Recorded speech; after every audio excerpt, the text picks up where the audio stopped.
저는 그 가상현실 아까 보면서 우리 최채성 선생님 좀 생각을 했는데 제가 역사 공부할 때 제일 싫어했던 게 어느 절에 있는 무슨 탑. 아니 그걸 왜 외워야 되는지. 근데 만약에 가상현실처럼 제가 방문을 해서 그 사찰도 좀 구경하고 또 그 탑도 보고 또 생각할 수 있는 시간도 갖고 했으면 그렇게 싫어하지 않았을 것 같아요. 그냥 무조건 외우는 거였잖아요. 그럼요. 부석사, 무량수전 외워. 그게 뭔지도 몰라. 그냥 무조건 외우는 거였잖아요. 그런 게 아니라 직접 부석사의 무량수를 보면서 설명해주면 확실히 와닿을 수 있겠네요. 최근에 그 해외 서비스 나온 거를 하나가 있는데요. 보니까는 이제 예를 들어서 뭐 그리스 같은 데 가보면 이제 사실은 유적이지만 폐허잖아요. 그렇죠. 사실은 과거에 있던 모습이 그대로 나타나 있지 않거든요. 그렇죠. 근데 저희는 이제 가보면은 그 폐허 옆에 그림 같은 거, 조감도 같은 거 있어서 그냥 아, 예전에 이렇게 생겼구나 정도밖에 사실은 몰라요. 근데 그거를 VR로 홀로그램으로 서비스를 해가지고 홀로그램 안경을 쓰면은 지금 폐허 이에 기존에 어떻게 되었는지가 모습이 딱 돌아다니면서 네. 다 볼 수 있는 멋있다. 이런 서비스가 있거든요. 사실은. 그러면 굉장히 그 학습 효과라는 건 엄청난 거죠. 그렇죠. 그 안에서 제가 강의하면 돼요. 그러니까 전에는 그게 TV에서 무슨 3D 스튜디오에서나 구현이 가능했었던 건데 이제 교실 단위에서 초등학생들이 이걸 가지고 직접 자기가 느껴볼 수 있는 세상이 되는 거죠. 재밌겠다. 너무 재밌겠다. 근데 또 제가 강조드린 것처럼 그 재밌다고 말하는 30명의 학생들이 각자 다른 경험을 한 걸 알면 더 좋은 수업을 할 수 있지 않겠습니까? 그러니까 예를 들어서 어떤 친구는 탑의 전면부에 전체 상만 관심 갖는 친구도 있었을 거고 어떤 친구는 이렇게 정면 사진을 넘어서서 뒤로 좀 돌아가 왔으면 좋겠다. 그리고 또는 나무 옆에 있는 그 탑 옆에 있는 나무나 식생에 관심을 갖는 사람들도 있을 수 있지 않습니까? 하나의 VR이 있지만 사실 30개의 경험이 있을 수 있거든요. 이제 그런 걸로 나아갈 수 있게 만들어주는 것도 아직은 사실은 VR보다도 기술이 좀 덜 발달해 있긴 하지만 우리의 에듀테크를 정말 예전의 테크와는 다른 방향, 궁극의 그러니까 맞춤형 얘기도 하셨는데 글로 갈 수 있는 정말 작지만 중요한 잠재력들을 좀 주목할 필요가 있을 것 같아요. 매체뿐만 아니라 그 매체에 대한 반응까지도 왜냐하면 수업은 30명의 다른 30개의 다른 학습이 일어나지 않습니까? 그러니까 최종적으로 교육학 에듀테크가 완성되는 장소는 30명의 머릿속이잖아요. 이제 그거를 조금씩 근접해 간다는 게 굉장히 저는 익사이팅합니다. 좋네요. 제가 보면서는요, 저는 이제 70년대 초등학교를 다녔는데 학기 초에 교과서를 이제 받으면은요, 지리부도 책만 칼납니다. 그렇죠. 네, 사회과 부도 책만. 그러니까 사회과 부도 책은 다른 건 글씨인데 여기는 다양한 종류의 세계의 모습도 있고 우리나라 동네 모습도 있고 여러 가지 있으니까 지리부도 책은 뭐 보라 그러지 않는데 열심히 보거든요. 컬러에다가 온갖 글자로 만날 수 없는 다양한 정보가 있으니까 그래서 무척 재밌게 사회 수업을 했었던 것 같아요. 그 당시에 어느 나라의 어느 수도 뭐 이거는 거기서밖에 볼 수 없었던 그런 정보인데 지금 제가 선생님이 수업하시는 그 영상을 보면서 아, 이게 아이들한테 세상이 이렇게 볼 수 있구나라고 하는 무척 학습에 대한 자발적 호기심을 만들어줄 수 있는 것이다. 그게 학습에서 가장 중요한 거는 동기고요. 호기심 아니겠습니까? 근데 이게 텍스트 자체로 흥미를 느끼는 학생들은 아마 소수밖에 없을 텐데 저런 경우 아주 다양한 흥미를 보일 것 같아요. 네네. 아니 근데 지금 저 기자님 말씀하신 것처럼 좋긴 좋은데 선생님 입장에서 본다면 저런 수업을 준비하시려면은 굉장히 준비를 많이 하셔야 되거든요. 전 분필 잡고 그냥 판서 이렇게 하는 게 제일 깔끔하고 편할 것 같은데 저거 일일이 다 새로운 왜냐면 기계들이 엄청 빨리 변하기 때문에 매번 또 알아보셔야 되고 적응하셔야 되고 뭐 이렇게 어려운 점은 없으셨어요? 저거 하시면서? 주변 선생님들이 저보고 항상 어떻게 그래 늘 이렇게 새로운 거를 적용을 하느냐라는 말씀을 많이 하시거든요. 일단 제일 어려운 건 늘 뭐 SNS나 혹은 언론에 나오는 이런 수업 사례를 보고 또 거기에 적용된 매체를 먼저 적용을 해보고요. 그리고 이걸 해봤을 때 모든 걸 다 적용을 할 수는 없거든요. 그중에 우리 반 아이들하고 할 수 있을 정도의 난이도인가?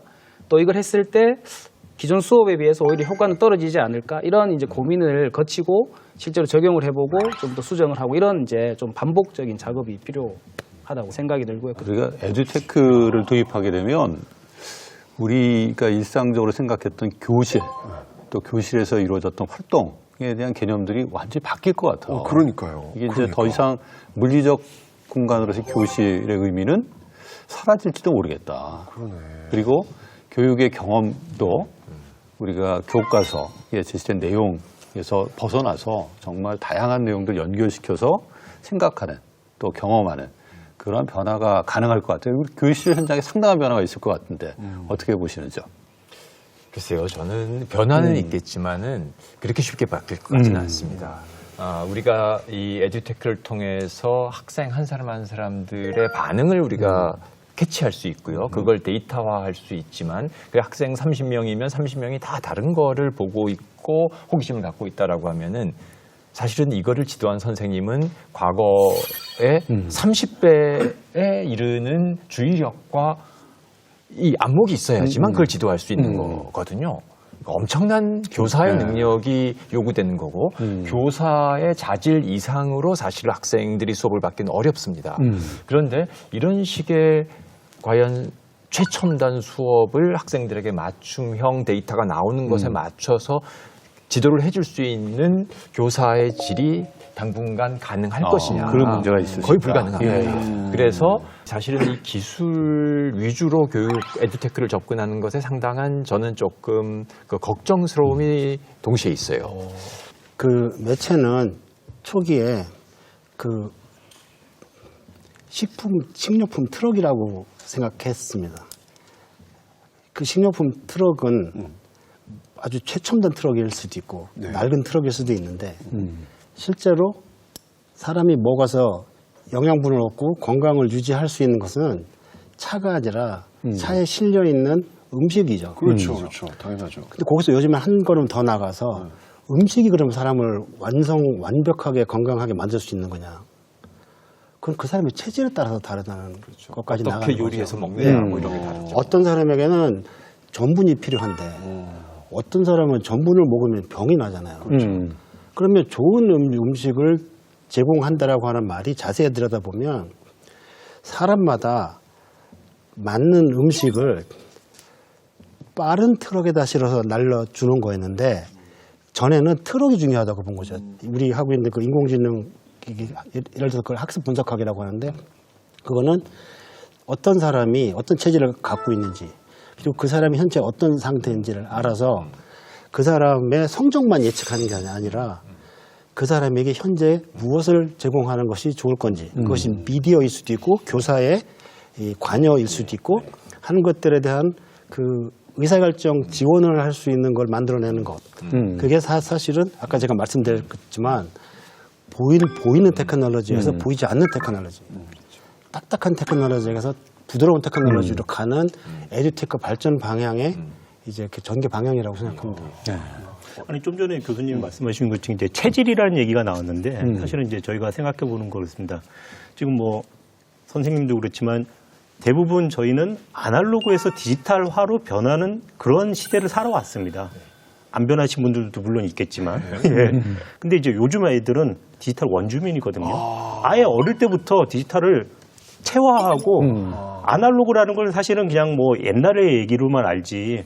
그냥 태어나서부터 어릴 때부터 스마트폰 보고 태블릿 그렇죠. 보고 이렇게 자라던 애들이기 때문에 사실은 몇 년 전에, 뭐 한 10여 년 전에 새로운 기술을 에듀테크는 그 당시에 에듀테크라 얘기를 안 했지만 새로운 기술을 교육에다 접목하려고 했을 때는 사실 저항감이 있었어요, 사실은. 근데 요즘 애들은 그런 저항감들이 굉장히 없다라는 거죠. 그렇죠. 오히려 더 쉽게 받아들여요, 사실은. 거기서 더 효과를 더 얻을 수도 있고.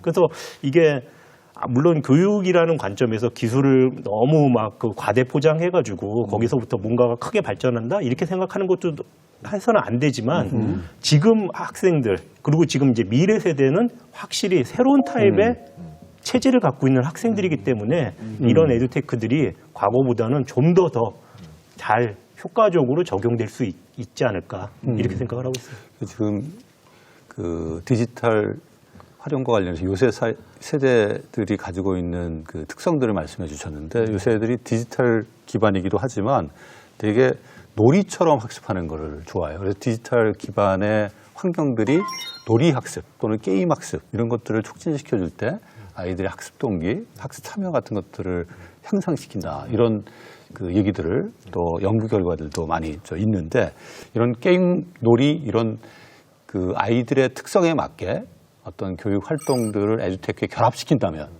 에듀테크의 성공적 활용 가능성이 높아지지 않을까요? 어떻게 보시는지 우리 네. 이 선생님 어떻게 보세요? 저도 실제로 이제 예. 게임적인 요소가 있는 퀴즈 게임을 수업 도입부에 주로 많이 사용을 합니다. 네, 그래서 이제 같은 퀴즈를 제시하더라도 학생들이 동시에 이제 기기를 통해서 동시 접속을 하고요. 그리고 문제에 대해서 응답을 하면 똑같은 문항수를 맞추더라도 응답을 빨리 한 학생이 등수가 더 높게 나오는 이제 그런 서비스도 있습니다. 그만큼 교육적으로 이제 딱 채용을 해봤을 때 게임 요소가 있는 것들은 몰입도가 그만큼 강하고 또 학생들도 동기 유발에도 상당히 좀 도움이 되는 경우가 많았습니다. 저희가 사실은 일상생활에서 모든 활동들이 사실은 우리가 뭐 그 교육할 때도 얘기하셨습니까? 즐겁게 배우면 뭐 더 훨씬 효과가 있다 뭐 이런 식으로 얘기를 하듯이 교육 자체도 거기에다가 단순히 지식을 가르쳐 주는 뿐이 아니라 아까 우리가 이제 뭐 게미피케이션이라든지 말씀하신 것처럼 경쟁이라든지 어떤 뭐 롤플레잉이라든지 스토리를 준다라든지 이런 거를 단계를 거쳐가면서 거기에서 발생하는 어떤 생생한 경험들 이런 거를 얻을 수가 있고 그다음에 이제 학생들 간에 또 요즘에 이제 게임을 해보셨는지 모르겠지만 게임을 하다 보면은 게임 안에서 이제 자기가 다루는 아바타 같은 것들이 있습니다. 근데 이제 그 아바타들마다 갖고 있는 역량이 있어요. 뭐 체력, 마력, 뭐 지력, 뭐 이런 식으로. 근데 이제 그런 것들이 하나의 교육적으로 봤을 때는 그게 교육의 하나의 역량으로 볼 수 있는 거죠. 그래서 그거를 역량화해가지고 이 사람은 창의력, 뭐 무슨 뭐 협동 능력 이런 식으로 하면서 어떤 문제를 해결할 때마다 그 마치 게임에서 자기 아바타를 키우듯이 단계를 플러스 하나하나씩 뭔가를 점수를 준다든지 하면은 그 학생 입장에서는 그 수업을 통해서 그 게임이 들어간 수업을 통해 가지고 내가 정작 나는 아니지만 내가 갖고 있는 나를 투영한 아바타가 이렇게 성장하는구나. 사실은 그런 거를 쉽게 받아들일 수가 있죠.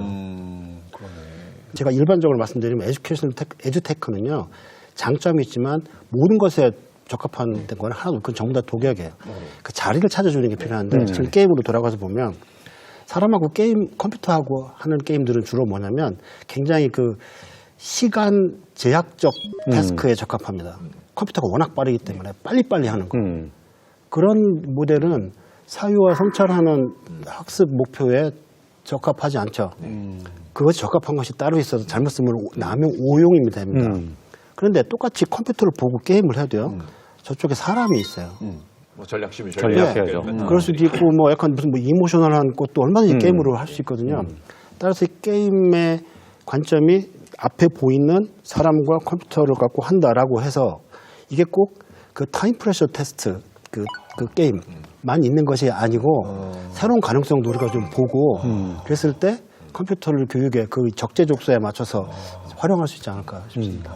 니콜라스 카라는 사람이 쓴 생각하지 않는 사람들. 인간의 가장 중요한 기능이 깊이 생각하기, 사고하기인데 우리가 이런 그 스크린 위주의 지나치게 즉자적인 반응 위주로 하다 보면 우리가 이 시각적인 이미지가 갖는 너무 이 커다란 효과 때문에 사고라고 하는 이 불편하고 어려운 식의 생각하고 인간의 고유 능력을 발달시킬 그 환경이 오히려 축소되는. 그래서 이 디지털 네이티브라고 하는 게 디지털 기기에 익숙하다라고 해서 무조건 좋은 게 아니라 우리가 디지털 기술이 갖는 긍정적인 효과와 부정적인 효과를 동시에 생각할 때만 이거를 제대로 교육에 활용할 수 있습니다. 그렇죠.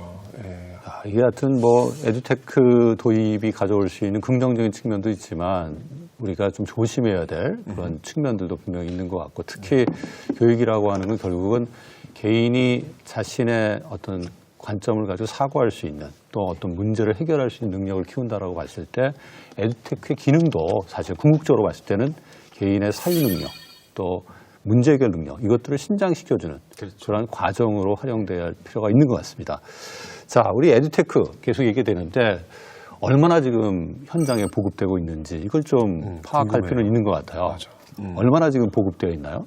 글쎄요, 뭐 보급이라고 얘기를 하면은 사실은 우리가 이제 뭐 교과서처럼 그렇게 다 깔리거나 이런 게 아니겠고 그리고 학교마다 사실은 그런 에듀테크 서비스들을 보편적으로 쓰지는 않습니다. 사실은 그 필요에 의한 기술들, 선생님이 필요에 의한 것들 이런 것들을 사실 적용하고 있어가지고 우리가 어떤 뭐 에듀테크가 얼만큼 보급화되어 있다. 사실은 그건 알 수는 없지만은 우리가 그 교육부에서 하고는 뭐 예를 들어서 뭐 디지털 교과서 같은 경우는 사실은 이제 교육의 하나의 큰 정규 플랫폼으로서 진행을 하고 있습니다. 그래서 그 디지털 교과서 안에서 우리가 앞서서 그 VTR에서 봤듯이 뭐 3차원이라든지 아니면 무슨 뭐 화산의 시뮬레이션이라든지 아니면 물리화학 실험이라든지 이런 부분들이 그 안에 사실 들어가 있거든요.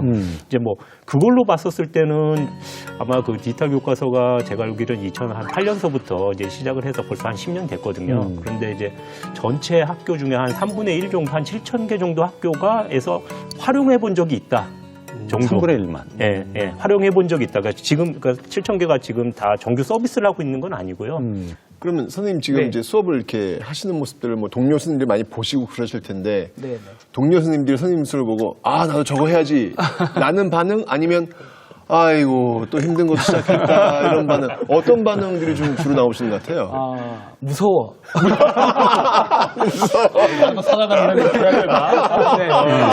아예 이제 그런 게 있어요. 이제 그 테크노 스트레스라는 용어가 있는데 테크노 스트레스. 네네. 그래서 이런 테크놀로지를 딱 봤을 때 개인 혹은 이제 지금까지 그런 경험에 근거해서 이 자체가 스트레스 요인으로 받아들이는 분도 계시고요. 아, 이 정도면 해볼 만한데 한번 해볼까라고 받아들이는 분도 계시거든요. 그러니까 그 이제 인계점을 넘을 수 있는 그 포인트가 상당히 중요한데요. 지금은 다행히 새로 신규 발령받는 젊은 선생님들 저한테 와서 먼저 이 기계 써봐도 돼요? 교실에 무선이 돼요? 막 이렇게 이제 먼저 요구를 하고 뭐 스마트폰 화면을 TV로 미러링 할 수 있게 해줄 수 있냐? 이런 식의 이제 먼저 접근을 해오죠. 그래서 지금의 환경에서 조금만 더 지나면 훨씬 더 이제 에듀테크에 대한 활성화는 분명히 가능할 것 같습니다. 그래서 그 인계점을 낮추는 역할을 우리 선배들이 좀 해줘야 되지 않나 생각이 좀 지금 들더라고요. 보니까 이제 컨텐츠도 되게 중요할 것 같아요. 이 에듀테크를 활용해서 우리가 그 같이 그 쓸 수 있는 컨텐츠들이 얼마나 잘 다양하게 개발되어 있느냐 이 부분도 상당히 중요한데 어떻게 컨텐츠는 많이 있나요? 지금 현재 민간 기업에서 개발되어서 학교 현장에서 이제 사용할 수 있도록 이렇게 민간 차원에서 개발된 콘텐츠들은 상당히 좀 많이 있고요.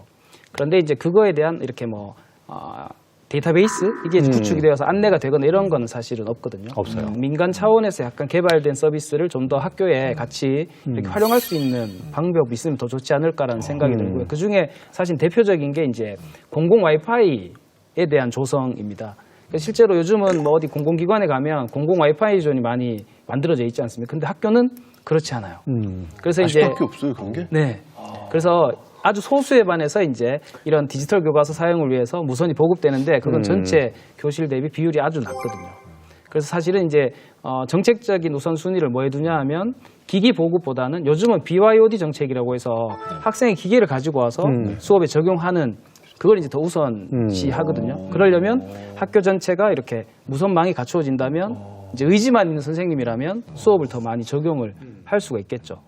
학교 내에서의 어떤 무선망에 대한 이슈는 굉장히 오래전부터 사실은 있었었어요. 저희가 뭐 그 아까 했던 디지털 교과서 처음에 도입할 때서부터 사실은 그런 무선 네트워크라든지 뭐 이런 것들 때문에 바로바로 뭔가 업데이트 된다라는 게 어려웠었죠. 근데 물론 지금은 아닙니다. 사실 지금은 아닌데 그래서 이제 국가에서도 계속 그 무선망, 특히 학교 내에서 무선망 이런 것들을 많이 했는데 그게 이제 비용이 학교가 감당할 수 있는 비용이 잘 안 나와요. 사실은. 예, 학교가 갖고 있는 예산이 그렇게 많지도 않기 때문에 그래서 그런 부분들은 아까 선생님이 얘기했듯이 국가 차원에서 조금 좀 더 과감하게 좀 투자를 해준다라든지 그럼 또 학교 위주로 좀 더 먼저 더 해준다라든지 그런 좀 정책적으로 우선순위를 교육 쪽에 좀 더 하면은 좋지 않을까 이런 생각이 듭니다. 그 테크놀로지가 갖고 있는 그 문제점 그러니까요. 또 특히 교육에서의 그 아이들에게 미칠 수 있는 부정적 영향에 대해서 고민을 해야지만 해야 되긴 하지만 그래도 저희가 이제 디지털화되고 있는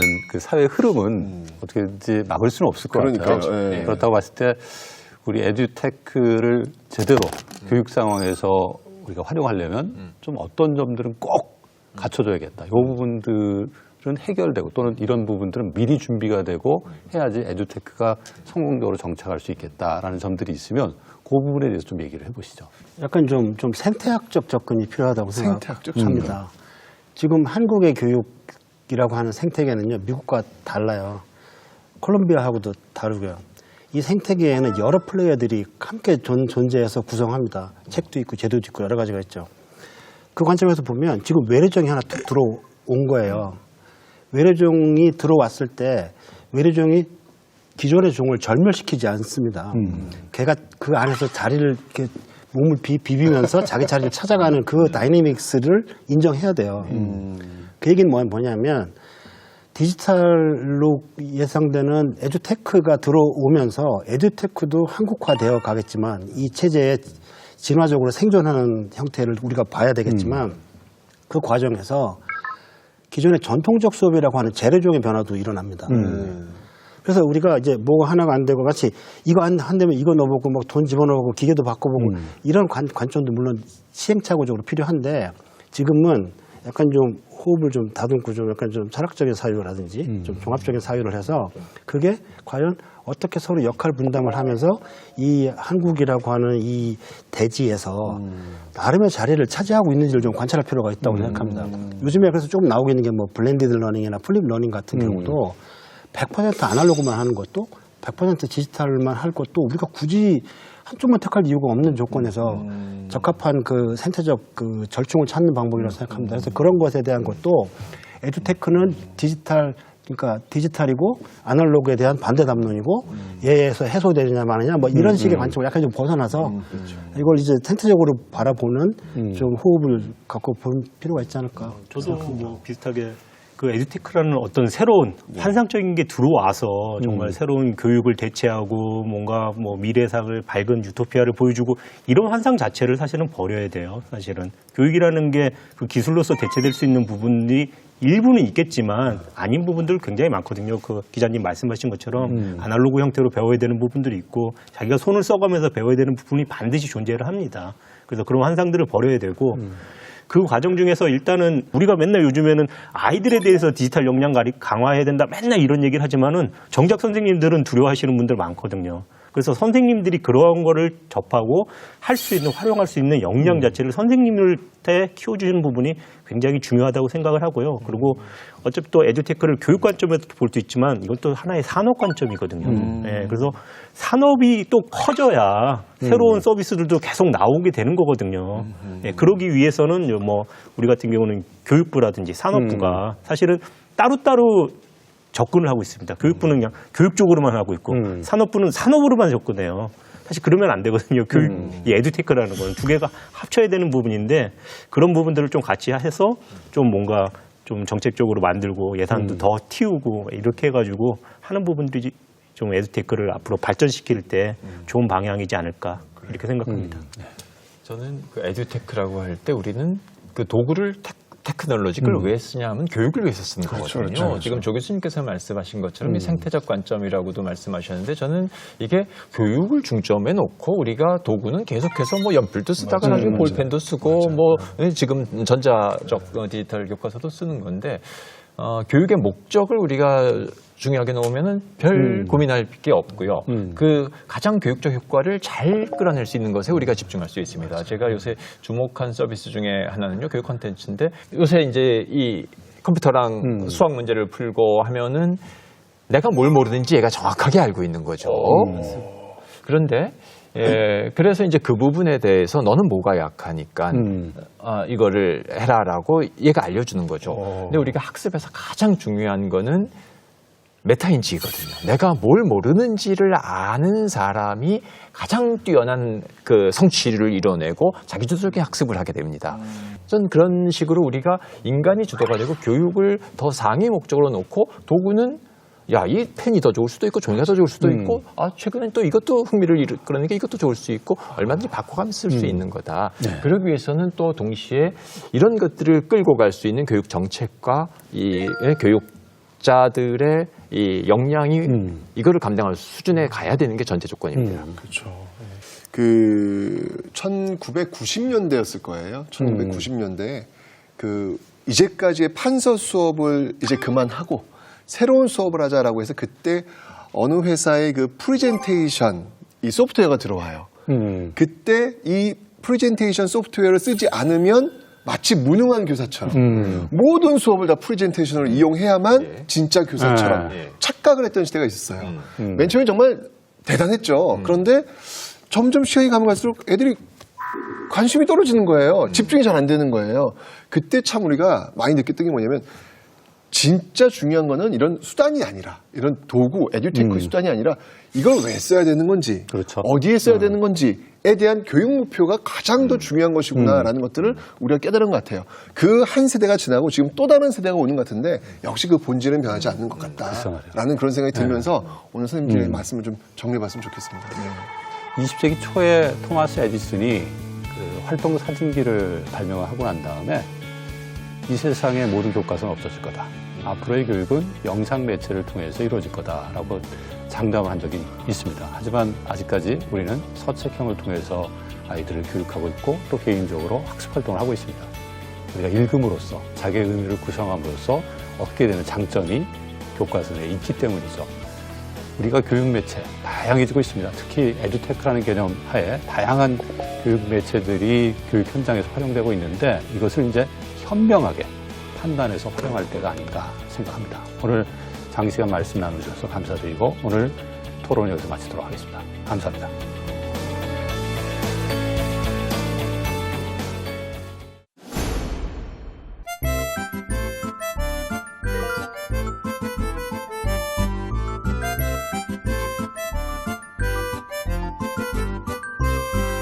에듀테크 왜 우리가 관심을 가져야 되나요? 양질의 교육 콘텐츠를 어디서든 얻을 수 있도록 선생님들이 전달자의 역할이었었지만 전달해 주는 컨설턴트 같은 새롭게 배우지 않으면 과거의 지식을 가지고 생존할 수 없는 환경이 된 거예요. 교사가 할 수 없는 부분을 봐주는 기술들이 생겨서 실패할 수 있는 걸 막는 기술. 학생 선택권이 강화되면서 지금 교육 현장이 급변하고 있거든요. 에듀테크가 보완이 될 수 있지 않을까.